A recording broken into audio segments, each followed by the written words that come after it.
Predicar el Evangelio. Porque si anuncio el Evangelio, no tengo de qué jactarme, porque me es impuesta necesidad, pues ay de mí si no anuncio el Evangelio. Primera de Corintios 9:16. El hombre más grande de los tiempos apostólicos fue el apóstol Pablo. Él siempre fue grande en todo. Si se le considera como pecador, él fue en extremo pecador. Si se le ve como perseguidor, él odiaba en extremo a los cristianos y los perseguía hasta ciudades lejanas. Si se le toma como convertido, su conversión fue la más notable de todas las que hayamos leído, llevada a cabo por medio de un poder milagroso y por la voz misma de Jesús que le habló desde el cielo: Saulo, Saulo, ¿por qué me persigues? Si lo tomamos simplemente como cristiano, vemos que fue extraordinario, que amó a su maestro más que otros y buscaba mostrar, más que todos los demás, la gracia de Dios en su vida. Pero si lo consideramos como un apóstol y como un predicador de la palabra, sobresale de manera eminente como príncipe de los predicadores, que predicaba a reyes, ya que predicó a Agripa y ante el emperador Nerón. Estuvo frente a emperadores y reyes por causa del nombre de Cristo. Era característica de Pablo que cualquier cosa que hiciera, la hacía con todo su corazón. Era del tipo de personas que no podía desempeñar una función a medias, ejercitando una parte de su cuerpo y dejando que la otra parte permaneciera indolente, sino que, cuando se ponía a trabajar, absolutamente todas sus energías, cada nervio, cada tendón, eran utilizadas al máximo en el trabajo que tenía que hacer, ya fuera trabajo del malo o del bueno. Pablo, por tanto, podía hablar con toda la experiencia en lo tocante a su ministerio, puesto que él fue el mayor de los ministros. Todo lo que dice es importante, todo nos llega de lo profundo de su alma, y podemos estar seguros que cuando escribió esto, lo escribió con mano firme. Si anuncio el Evangelio, no tengo de qué jactarme, porque me es impuesta necesidad, pues ay de mí si no anuncio el Evangelio. Ahora bien, estoy convencido que estas palabras de Pablo son aplicables a muchos ministros en nuestros días, a todos aquellos que tienen un llamado especial, que son guiados por el impulso interno del Espíritu Santo a ocupar la función de ministros del Evangelio. Al considerar este versículo, responderemos a 3 preguntas el día de hoy. Primero, ¿qué es predicar el Evangelio? En segundo lugar, ¿por qué el ministro no tiene nada de qué jactarse? Y en tercer lugar, ¿cuál es esa necesidad y esa preocupación involucradas en el versículo: porque me es impuesta necesidad, pues ay de mí si no anuncio el Evangelio? La primera pregunta es: ¿qué es predicar el Evangelio? Hay muchas respuestas para esta pregunta, y posiblemente aquí mismo, en mi audiencia, aunque yo creo que somos muy uniformes en nuestras convicciones doctrinales, pueden hallarse 2 o hasta 3 respuestas rápidamente disponibles a esta pregunta: ¿qué es predicar el Evangelio?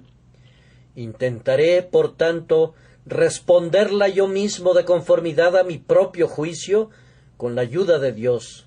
Y si sucede que no es la respuesta correcta, están ustedes en completa libertad de encontrar una mejor respuesta mediante su propio discernimiento. La primera respuesta que daré a la pregunta es esta: predicar el Evangelio es exponer cada doctrina contenida en la palabra de Dios y dar a cada verdad su propia importancia. Los hombres pueden predicar una parte del Evangelio, pueden predicar únicamente una sola doctrina del Evangelio, Y yo no diría que un hombre no predica en absoluto el Evangelio si sólo sostuviera la doctrina de la justificación por la fe, porque por gracia sois salvos por medio de la fe. Yo lo consideraría un ministro del Evangelio, pero es alguien que no predica todo el Evangelio.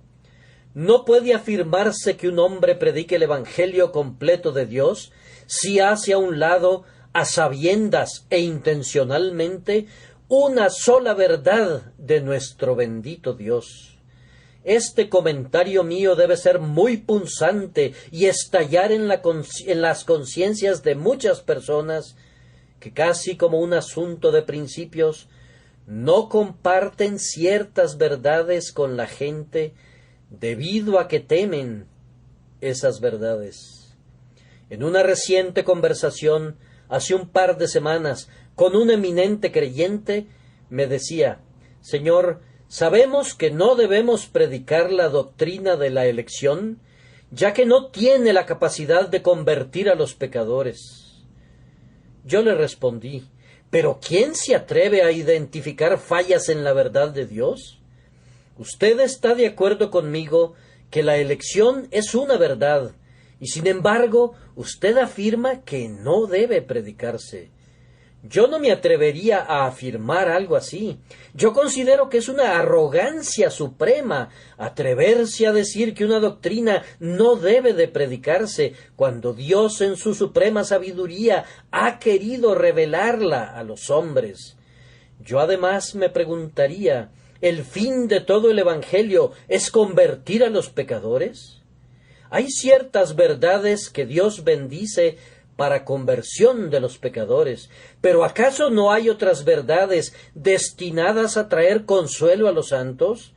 ¿Y no deberían estas verdades ser objeto del ministerio de la predicación, igual que las demás? ¿Debo tomar en cuenta unas y descartar a las otras? No, si Dios dice: consolad, consolad a mi pueblo, si la elección consuela al pueblo de Dios, entonces debo predicarla. Sin embargo, no estoy tan convencido que la doctrina de la elección no pueda convertir pecadores. El gran Jonathan Edwards nos dice que en el momento culminante de uno de sus avivamientos, predicaba acerca de la soberanía de Dios tanto en la salvación como en la condenación del hombre, y mostraba que Dios era infinitamente justo si enviaba a los hombres al infierno, que Él era infinitamente misericordioso si salvaba a algunos, y que todo provenía de su libre gracia soberana. Y decía: no he encontrado ninguna otra doctrina que promueva tanta reflexión. Nada encuentra un mejor camino al corazón del hombre que la predicación de esta verdad. Lo mismo puede decirse de otras doctrinas. Hay ciertas verdades en la palabra de Dios que están condenadas al silencio, porque, en verdad, no deben de expresarse, ya que de acuerdo a las teorías que ciertas personas tienen de estas doctrinas, no están orientadas a promover ciertos fines. Pero ¿nos corresponde a nosotros juzgar la verdad de Dios? ¿Debemos poner sus palabras en la balanza y decir: esto es bueno y esto es malo? ¿Debemos tomar la Biblia y amputarla y decir: esto es paja y esto es grano? ¿Debemos deshacernos de alguna de las verdades diciendo: no me atrevo a predicarla? No, Dios no lo quiera. Cualquier cosa que esté escrita en la palabra de Dios está escrita para instrucción nuestra, y toda ella es útil, ya sea para reprensión, o para consuelo, o para la instrucción en justicia. Ninguna verdad de la palabra de Dios debe ocultarse, sino que cada porción de ella debe predicarse según su propio sentido. Algunos hombres se limitan intencionalmente a 4 o 5 tópicos que predican de manera continua. Si te aventuras a entrar a sus iglesias, naturalmente esperarás oírlos predicar sobre este versículo, ni de la voluntad de la carne, sino de Dios, o si no, sobre este otro, elegidos conforme al previo conocimiento de Dios Padre.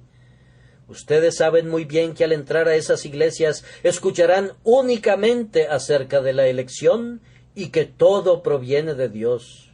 Esos individuos se equivocan tanto como los otros, dando demasiada importancia a una verdad y olvidando las demás. Cualquier cosa que deba predicarse, llámenla con el nombre que quieran. La Biblia, toda la Biblia, y nada más que la Biblia, es la norma del verdadero cristiano. Desgraciadamente, muchos forjan un círculo de hierro alrededor de sus doctrinas, y cualquiera que ose dar un paso más allá de ese pequeño círculo, no es considerado como poseedor de sana doctrina. En ese caso, Dios bendiga a los herejes. Señor, envíanos más herejes. Muchos convierten a la teología en una especie de cilindro que contiene 5 doctrinas que rotan de manera indefinida. Nunca se aventuran a otros temas. Debe predicarse toda la verdad. Y si Dios ha escrito en su palabra, el que no cree ya ha sido condenado, eso debe predicarse tanto como ninguna condenación hay para los que están en Cristo Jesús. Si leo, oh Israel, tú te has destruido a ti mismo, la condenación de ese hombre es su propia obra. Debo predicar eso al igual que la frase siguiente, en mí se encuentra tu ayuda. Cada uno de nosotros, a quienes se nos ha confiado el ministerio, debe buscar predicar toda la verdad. Sé que puede resultar imposible tratar de decir toda la verdad. La alta colina de la verdad tiene brumas que envuelven su cima. Ningún ojo humano puede ver la cumbre. Tampoco ningún pie humano la ha pisado alguna vez. Sin embargo, podemos intentar pintar la bruma, ya que no podemos pintar la cima. Intentemos describir el misterio, ya que no podemos explicarlo. No encubramos nada. Si hay nubes en la cima de la montaña de la verdad, digamos, nube y oscuridad hay alrededor de ella. No lo neguemos y no pensemos en reducir la montaña de acuerdo a nuestro propio estándar, simplemente porque no podemos ver la cima o porque no podemos alcanzar la cumbre. El que quiera predicar el Evangelio debe predicar todo el Evangelio. Quien quiera ser considerado un ministro fiel no debe hacer a un lado ningún aspecto del Evangelio. Nuevamente, si me preguntan ¿qué es predicar el Evangelio?, contesto que predicar el Evangelio es exaltar a Jesucristo. Tal vez esta sea la mejor respuesta que puedo ofrecer. Me entristece comprobar a menudo que poco se entiende el Evangelio, aun entre algunos de los mejores cristianos. Hace algún tiempo una joven mujer se encontraba en medio de una gran tribulación en su alma. Ella se acercó a un hombre cristiano muy piadoso, quien le dijo: «Mi querida amiga, debes irte a casa a orar». Yo pensé en mis adentros, eso no es nada bíblico. La Biblia no dice, vete a casa y ora. La pobre joven se fue a casa y oró y continuó sufriendo su tribulación. Él le dijo, debes tener paciencia, debes leer las Escrituras y estudiarlas. Eso tampoco es bíblico, eso no es exaltar a Cristo. Encuentro que muchos predicadores están predicando esa clase de doctrina. Le dicen a un pobre pecador convencido, tienes que ir a casa y orar y leer las Escrituras. Debes asistir al culto, etc. Obras, obras, obras, en vez de, por gracia sois salvos por medio de la fe. Yo le diría, Cristo debe salvarte. Cree en el nombre del Señor Jesucristo. Yo no le diría a nadie en esas circunstancias que ore o que lea las Escrituras o que asista al templo. Le presentaría la fe simple en el Evangelio de Dios. No que menosprecie la oración, eso debe venir después de la fe. No que diga ni una palabra en contra de buscar en las Escrituras. Esa es una señal infalible de ser hijo de Dios. No que tenga objeciones en contra de ir al templo a escuchar la palabra de Dios. Dios no lo quiera. Me gozo viendo a la gente en el templo. Pero ninguna de esas cosas es el camino de la salvación. En ninguna parte está escrito: el que asista al templo será salvo, o el que lea la Biblia será salvo. No he leído en ninguna parte: el que ore y sea bautizado será salvo, pero sí el que cree, el que tiene una fe desnuda en el hombre Cristo Jesús, en su divinidad, en su humanidad, es librado del pecado. Predicar que sólo la fe salva es predicar la verdad de Dios. Tampoco reconoceré en ningún momento a nadie como ministro del Evangelio si predica cualquier otra cosa como el plan de la salvación, excepto la fe en Jesucristo, la fe y solamente la fe en su nombre. Pero la mayoría de las personas se encuentra enredada en sus propias ideas. Tenemos tanto concepto de trabajo almacenado en nuestro cerebro, tal idea del mérito y de las obras labrada en nuestros corazones, que nos resulta casi imposible predicar de manera clara y completa la justificación por la fe. Y si lo llegamos a hacer, entonces la gente no la puede recibir. Les decimos: cree en el Señor Jesús y serás salvo. Pero ellos tienen la noción que la fe es algo tan maravilloso, tan misterioso, que es casi imposible que la puedan alcanzar sin tener que hacer algo más. Sin embargo, esa fe que nos une al Cordero es un don instantáneo de Dios, y aquel que cree en el Señor Jesucristo es salvo en el momento, sin ningún otro requerimiento. Ah, mis amigos, ¿acaso no queremos exaltar más aún a Cristo en nuestra predicación y exaltar más aún a Cristo en nuestras vidas? La pobre María dijo: han sacado al Señor del sepulcro y no sabemos dónde le han puesto. Y podría decir lo mismo ahora si pudiera salir de la tumba. Oh, que haya siempre un ministerio que sólo exalte a Cristo. Oh, que la predicación siempre lo muestre a Él como profeta, sacerdote y rey para su pueblo.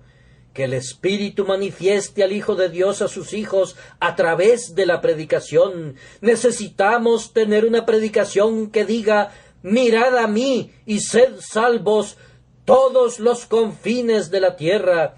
Predicación del Calvario, teología del Calvario, libros sobre el Calvario, sermones sobre el Calvario.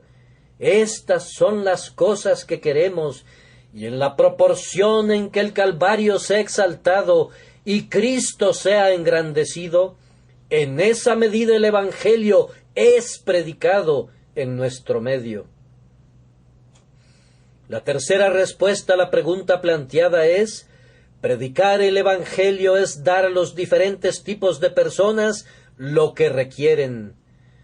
Solo debes predicar al pueblo de Dios cuando estés en ese púlpito, le dijo una vez un diácono a un ministro. El ministro respondió: ¿has marcado a todo el pueblo de Dios en la espalda para que pueda reconocerlo? ¿De qué sirve esta gran capilla si solo voy a predicar al querido pueblo de Dios? Son demasiado pocos. El querido pueblo de Dios puede caber en un pequeño salón.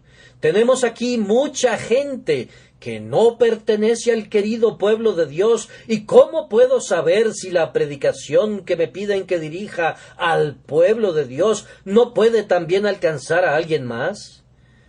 Alguien puede decir, por otro lado: Por favor, predica a los pecadores. Si no predicas a los pecadores esta mañana, no habrás predicado el Evangelio. Te escucharemos solo una vez, y tendremos la certeza que no caminas correctamente si no predicas particularmente a los pecadores en esta mañana, en este sermón en particular. ¡Qué tontería, mis amigos! Hay momentos en que debe alimentarse a los hijos, y hay otras ocasiones en que debe advertirse a los pecadores. Hay propósitos diferentes para ocasiones diferentes. Si un ministro predica a los santos de Dios y no dice nada a los pecadores, está actuando correctamente siempre y cuando en otras oportunidades en que no esté consolando a los santos, dirija su atención de manera especial a los impíos. Escuché un buen comentario de un amigo mío muy inteligente el otro día. Una persona estaba criticando las fallas de lecturas para la mañana y para la noche del Dr. Hawker, ya que no tenían por objetivo la conversión de los pecadores. Mi amigo le dijo al caballero: ¿has leído la historia de Grecia escrita por Grote? Sí.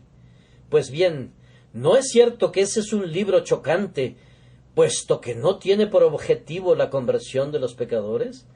Sí, respondió el otro, pero la historia de Grecia escrita por Grote no fue escrita para convertir a los pecadores.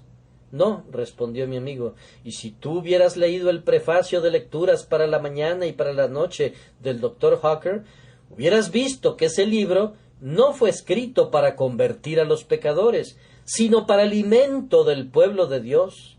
Y si cumple con ese objetivo, entonces el escritor ha sido sabio, aunque no haya tenido otro objetivo. Cada grupo de personas debe recibir lo suyo. El que predica únicamente a los santos y sólo a ellos, no predica el Evangelio completo. El que predica únicamente a los pecadores y sólo a ellos y nunca a los santos, no predica el Evangelio completo. Nosotros tenemos aquí una mezcla de todo. Tenemos al santo que está lleno de seguridad y es fuerte. Tenemos al santo que es débil y de poca fe. Tenemos al recién convertido. Tenemos al hombre que duda entre dos opiniones. Tenemos al hombre moral. Tenemos al pecador. Tenemos al réprobo. Tenemos al marginado. Cada uno de esos grupos debe recibir su palabra. Cada uno de ellos debe recibir su porción de alimento a su tiempo. No en todo tiempo, sino a su debido tiempo. El predicador que olvida a alguno de esos grupos no sabe cómo predicar el Evangelio completo. ¿Qué? ¿Me pueden exigir que me limite en el púlpito a predicar ciertas verdades únicamente para confortar a los santos? No lo puedo aceptar. Dios les da a los hombres corazones para que amen a su prójimo, y por tanto deben desarrollar esos corazones. Si amo a los impíos, ¿no debo tener los medios para hablarles? ¿No puedo hablarles acerca del juicio venidero, de la justicia y de su propio pecado? Dios no permita que yo corrompa de tal manera mi naturaleza y de tal manera me endurezca, que no llegue a derramar ninguna lágrima cuando considere la perdición de los seres humanos que me rodean, y que de pie me dirija a ellos diciendo: ustedes están muertos, por tanto no tengo nada que decirles a ustedes, y que en realidad predique, aunque no sea con palabras, esa herejía tan abominable que si los hombres están destinados a la salvación, entonces se salvarán, y que si no están destinados a la salvación, entonces no se salvarán, que entonces necesariamente deben quedarse quietos y no hacer absolutamente nada, y que no tiene ninguna importancia si viven en pecado o en justicia. Un destino fatal los tiene aprisionados con cadenas inquebrantables, y su destino está tan determinado que pueden continuar tranquilamente viviendo en pecado. Yo creo que su destino está determinado. Como elegidos se salvarán, y si no son elegidos, están condenados para siempre. Sin embargo, No creo en la herejía que se deriva como una inferencia que establece que por lo tanto los hombres no son responsables y no tienen que hacer nada. Esa es una herejía a la cual siempre me he opuesto, ya que es una doctrina del demonio y no de Dios. Creemos en el destino, creemos en la predestinación, creemos en que hay elegidos y no elegidos, pero a pesar de ello, creemos que debemos predicar a los hombres: cree en el Señor Jesús y serás salvo, pero si no crees en Él, estás condenado. Había pensado dar una respuesta más a la pregunta, pero no me alcanza el tiempo. La respuesta habría sido algo así como: predicar el Evangelio no es predicar ciertas verdades acerca del Evangelio, no es predicar acerca de la gente, sino predicar a la gente. Predicar el Evangelio no consiste en hablar sobre lo que el Evangelio es, sino en predicarlo al corazón, no por medio de tu propio poder, sino bajo la influencia del Espíritu Santo. No es estar en el púlpito y hablar como si nos estuviéramos dirigiendo al ángel Gabriel diciéndole ciertas cosas, sino hablar de hombre a hombre y derramar nuestro corazón en el corazón del compañero. Esto, creo yo, es predicar el Evangelio y no decir entre dientes algún árido manuscrito el domingo en la mañana o en la noche. Predicar el Evangelio no es mandar a un cura para que haga el trabajo por ti, no es vestir la ropa fina y pronunciar una altísima especulación.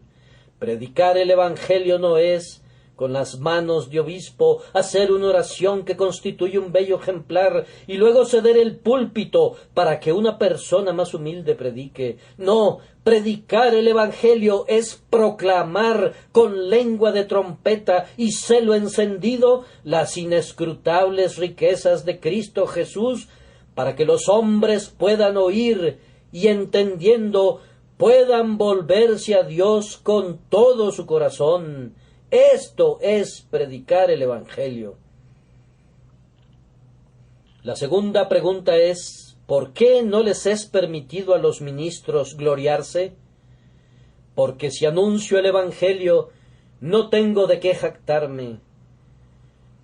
Hay maleza que puede crecer en cualquier parte, y una maleza que puede crecer es el orgullo. El orgullo puede crecer en una roca tanto como en un jardín. El orgullo crece en el corazón de un limpiabotas y crece en el corazón de un político. El orgullo crece en el corazón de una muchacha de servicio e igualmente crece en el corazón de su señora. Y el orgullo puede también crecer en el púlpito. Es una hierba que se esparce de manera terrible, requiere cortarse cada semana, ya que de otra forma estaríamos hundidos hasta nuestras rodillas en él. Este púlpito es un excelente terreno para el orgullo. Crece de manera desenfrenada, y yo estoy seguro que difícilmente encontrarían a un predicador del Evangelio que no confiese que tiene una muy fuerte tentación hacia el orgullo.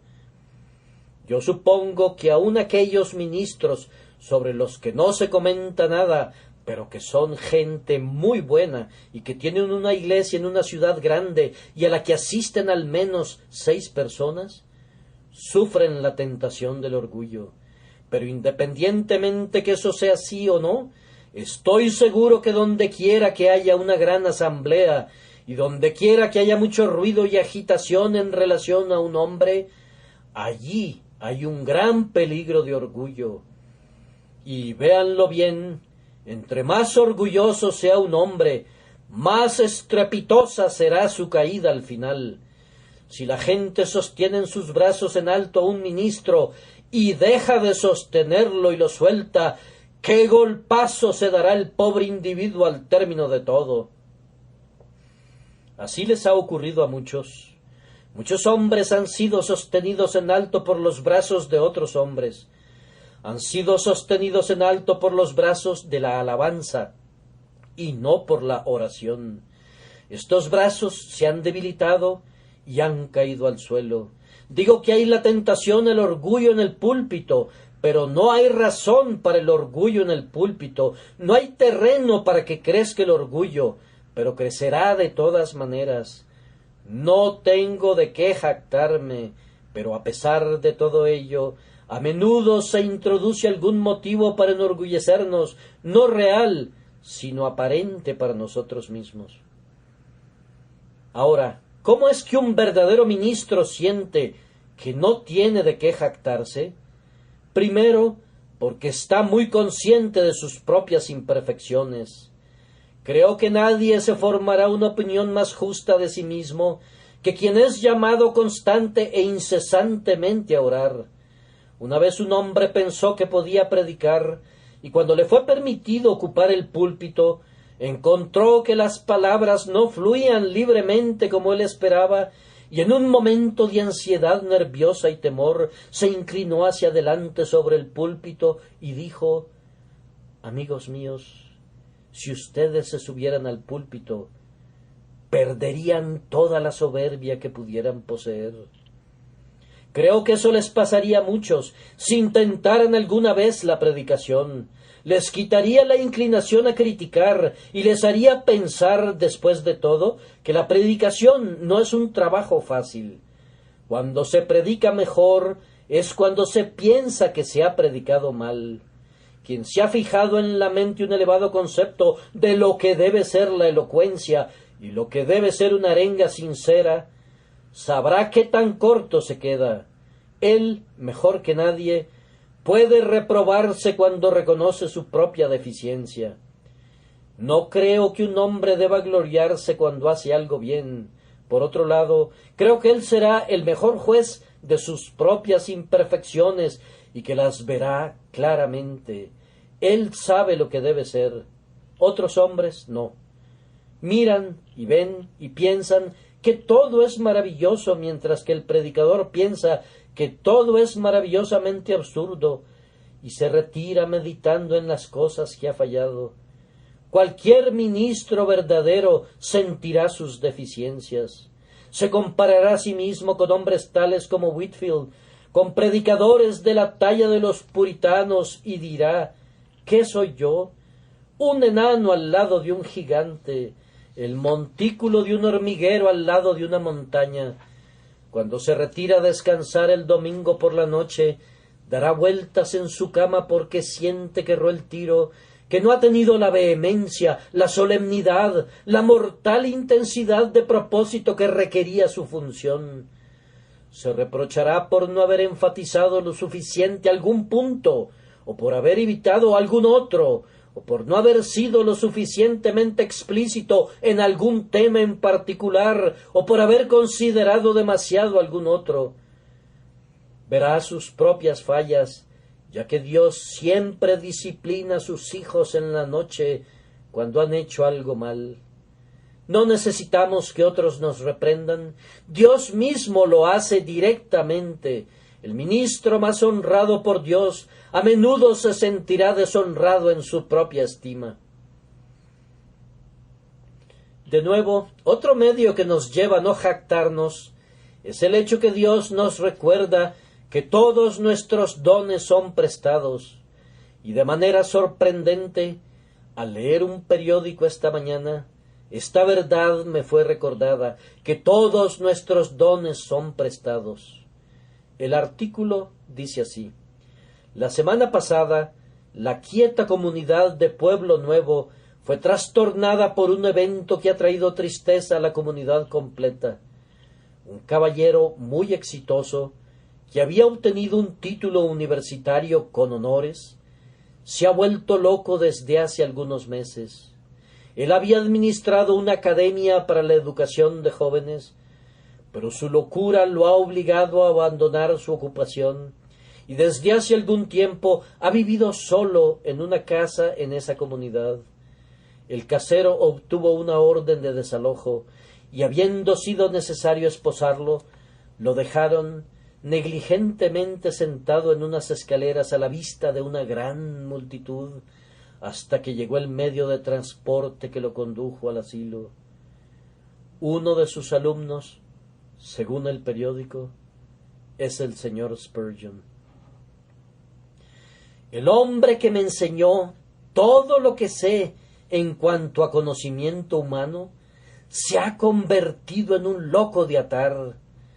Al darme cuenta de eso sentí que podía doblar mi rodilla con humilde gratitud y dar gracias a Dios que mi razón no se ha tambaleado y que sus poderes permanecen intactos.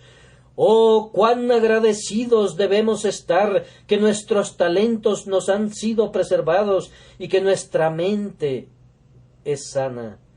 Ninguna otra cosa me habría podido afectar más directamente.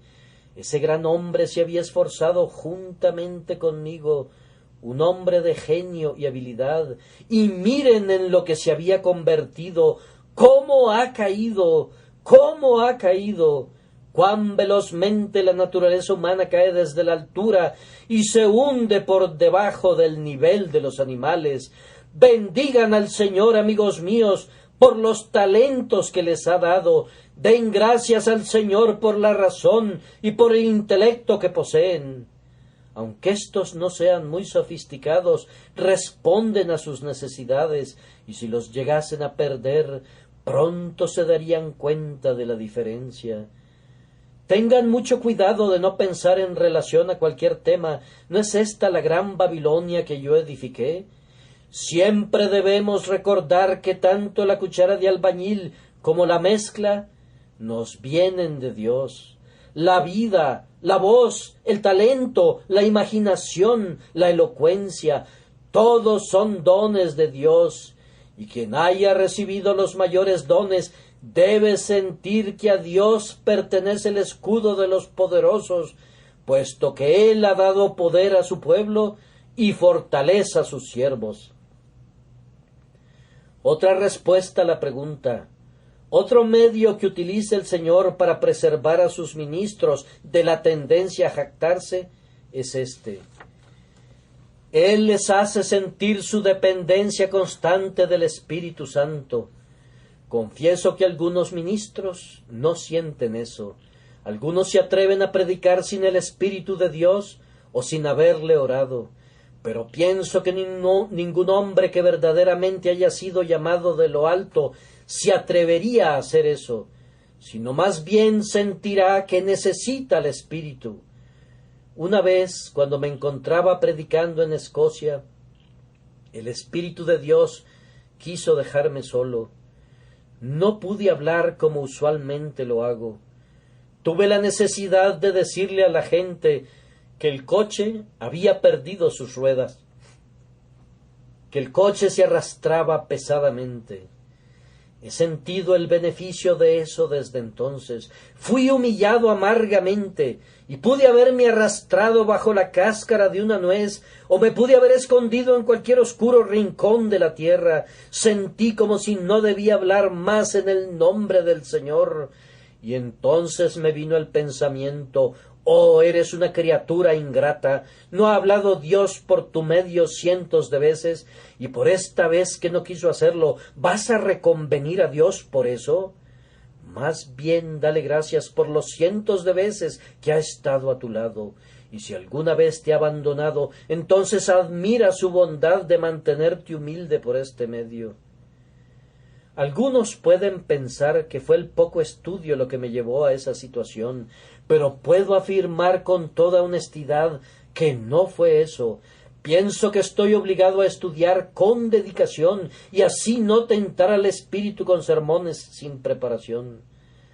Usualmente considero mi deber pedir la guía del Señor para mis sermones y le imploro que lo grabe en mi mente, pero en esa ocasión creo que me había preparado más cuidadosamente de como ordinariamente lo hago, de tal forma que la falta de preparación no era la causa.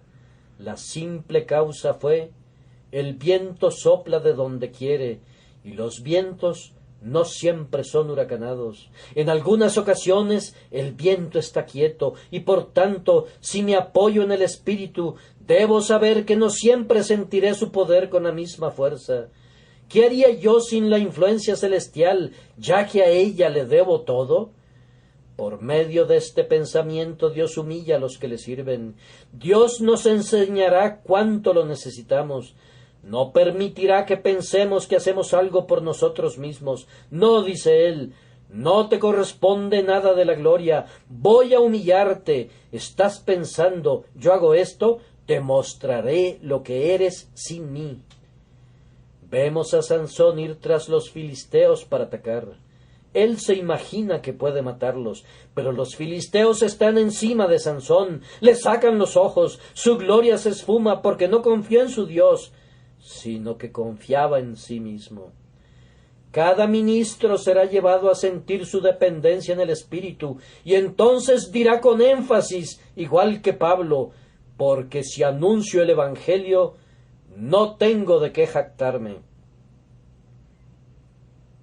Ahora viene la tercera pregunta, con la cual concluiremos este mensaje. ¿Cuál es esa necesidad que nos es impuesta de predicar el Evangelio? En primer lugar, una gran parte de esa necesidad se debe al llamamiento mismo. Si un hombre es verdaderamente llamado por Dios para el ministerio, lo desafío a que se niegue a aceptar el llamamiento.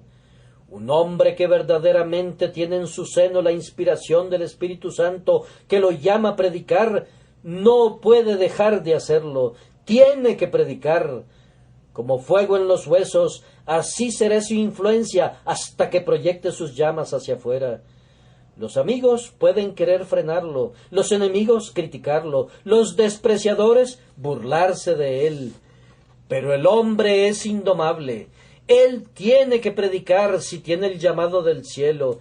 Todo el mundo lo puede abandonar, pero él le predicaría las áridas cumbres de las montañas. Si tiene el llamado del cielo, aunque no tenga una congregación, le predicaría las cascadas y daría su voz a los riachuelos. No podría callarse. Sería una voz proclamando en el desierto: preparad el camino del Señor. No creo que se pueda detener a un ministro de la misma forma que no se puede detener a las estrellas del cielo. No creo que se pueda lograr que un ministro deje de predicar si realmente tiene el llamado, de la misma manera que no se puede detener a las poderosas cataratas queriendo consumir sus aguas con la tacita de un niño. El hombre que ha sido guiado por el cielo no puede ser detenido por nadie. Ha sido tocado por Dios y nadie le impedirá predicar. Volará en alas de águila y nadie podrá encadenarlo a la tierra. Hablará con la voz de un serafín y nadie podrá cerrar su boca. ¿No es su palabra como un fuego dentro de mí?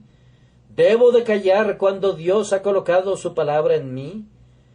Y cuando un hombre habla de conformidad a lo que el Espíritu le da a hablar, siente un gozo semejante al cielo, y cuando termina, desea volver a su trabajo de nuevo y ansía estar predicando nuevamente.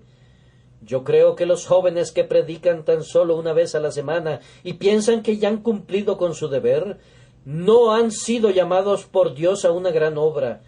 Pienso que si Dios ha llamado a alguien, lo impulsará a predicar constantemente y sentirá que debe predicar en medio de las naciones las riquezas inescrutables de Cristo. Pero otra cosa nos hará predicar. Sentiremos: ¡ay de mí si no anuncio el Evangelio! Y esa es la triste carencia de este pobre mundo caído. Oh ministro del Evangelio, haz un alto por un instante y piensa en tus pobres prójimos. Velos como un arroyo, apresurándose a la eternidad. 10,000 vuelan a su morada eterna cada solemne momento. Mira el término de ese arroyo, esa tremenda catarata que lanza arroyos de almas al abismo.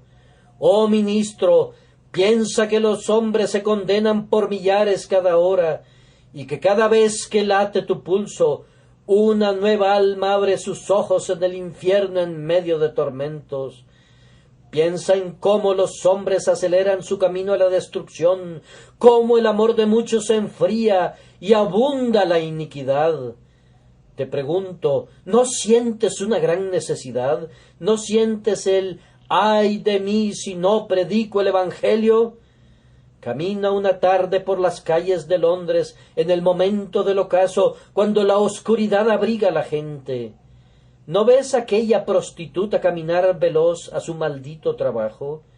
¿No ves a miles y miles de millares lanzados a la ruina cada año? Del hospital y del asilo salen voces que dicen: ¡ay de ti si no predicas el Evangelio! Acércate a ese gran edificio construido con paredes impresionantes, entra en los calabozos y mira allí a los ladrones que por años han gastado sus vidas en el pecado. Ábrete paso en alguna ocasión hacia la triste plaza de Newgate y mira al asesino ajusticiado. Una voz saldrá de cada institución correccional, de cada prisión, de cada patíbulo, diciendo: ¡ay de ti si no predicas el Evangelio! Acércate a las camas de los moribundos y observa cómo los hombres mueren en la ignorancia sin conocer los caminos del Señor. Mira el terror en sus rostros conforme se acercan a su juez, sin haber conocido la salvación, sin haber siquiera conocido el camino, y mientras los ves temblando ante su hacedor, escucha una voz: ministro, ¡ay de ti si no predicas el Evangelio! Puedes también seguir otra ruta. Ve alrededor de esta gran metrópolis y párate a la puerta de algún lugar donde se escuchen el sonar de campanillas, cantos y música, pero bajo el total influjo de la ramera de Babilonia, donde las mentiras se predican como verdades. Y cuando regreses a casa y pienses en los papas, deja que una voz te recuerde: ministro, ¡ay de ti si no predicas el Evangelio! O entra a la habitación del infiel donde blasfema en contra de su hacedor, o asiste al teatro donde se ponen en escena obras llenas de lujuria y libertinaje, y de lo profundo de todos estos antros de vicio sale una voz: ministro, ¡ay de ti si no predicas el Evangelio! Y da una última caminata por las cámaras de los condenados. Cuando pueda verse el abismo del infierno, párate frente a él y escucha los tristes lamentos, las quejas vacías y los chillidos de fantasmas torturados. Acerca tu oído a las puertas del infierno y por unos instantes escucha los gritos entremezclados y los alaridos de agonía y desesperación que te romperán los tímpanos.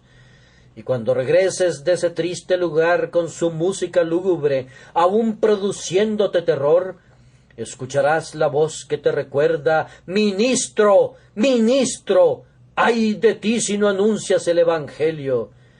Mantengamos estas cosas al alcance de nuestra vista, y entonces tendremos que predicar. Si te dijeran: deja de predicar, responderías: aunque el sol dejara de brillar, nosotros predicaríamos en la oscuridad.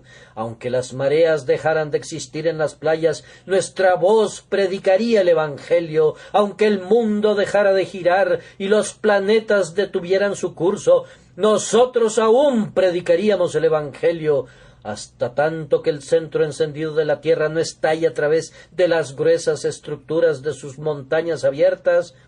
Nosotros, entre tanto, predicaremos el Evangelio, hasta que la conflagración universal no disuelva la tierra y la materia desaparezca.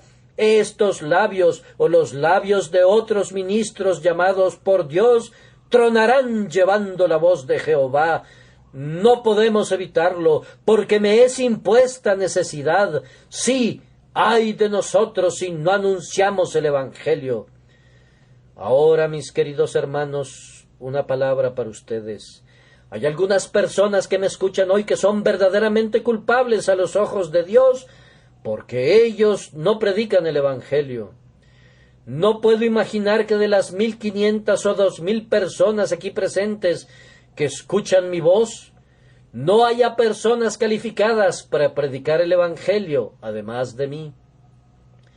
No tengo tan mala opinión de ustedes para considerarme superior en intelecto a la mitad de ustedes, o aún en el poder de predicar la palabra de Dios.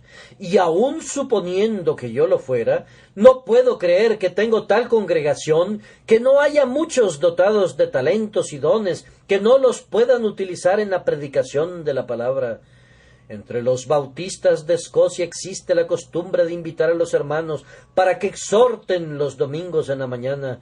No tienen un ministro de planta que predique en esa ocasión, sino que cada hombre que se sienta inclinado a hacerlo se levanta y habla. Todo eso está muy bien, solamente que me temo que muchos hermanos sin las calificaciones adecuadas se convertirían en los mayores conferencistas, ya que es un hecho conocido que los hombres que tienen poco que decir se tomarán el mayor tiempo, y si yo presidiera les diría: hermano, está escrito, habla para edificación. Estoy seguro que no te edificarías ni a ti mismo ni a tu esposa.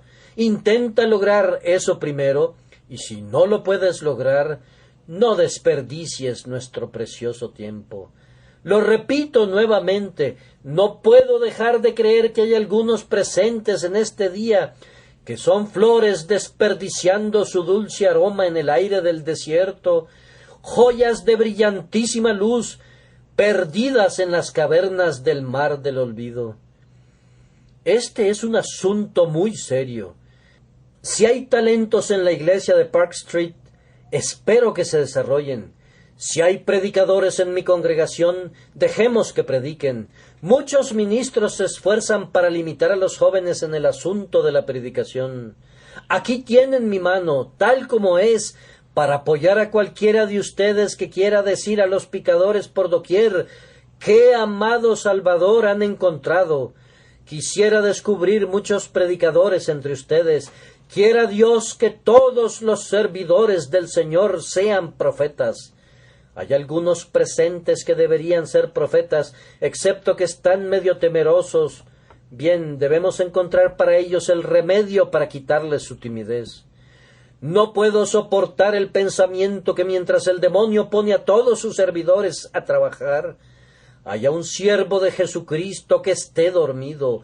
Joven, cuando regreses a casa, examínate a ti mismo, date cuenta de cuáles son tus habilidades, y si descubres alguna habilidad, entonces haz la prueba en alguna pobre y humilde habitación, y habla a una docena de pobres gentes acerca de lo que deben hacer para ser salvos. No necesitas tener aspiraciones de dedicarte de tiempo completo al ministerio, pero si Dios así lo quiere, entonces puedes aspirar a ello. El que desea un obispado, buena cosa desea. De cualquier manera, busca de alguna manera predicar el Evangelio de Dios. He predicado este sermón de manera especial porque deseo iniciar un movimiento que parta desde este lugar y que alcance a muchas personas. Quiero descubrir a algunos en mi iglesia, de ser posible, que prediquen el Evangelio, y pongan atención ustedes que tienen talento y poder. ¡Ay de ustedes si no predican el Evangelio! Pero mis amigos, si se dice: ¡ay de nosotros si no predicamos el Evangelio!, ¿cómo será el ay de ustedes si escuchan y no reciben el Evangelio? Dios quiera que escapemos de esa condenación. Que el Evangelio de Dios sea para nosotros sabor de vida para vida y no de muerte para muerte.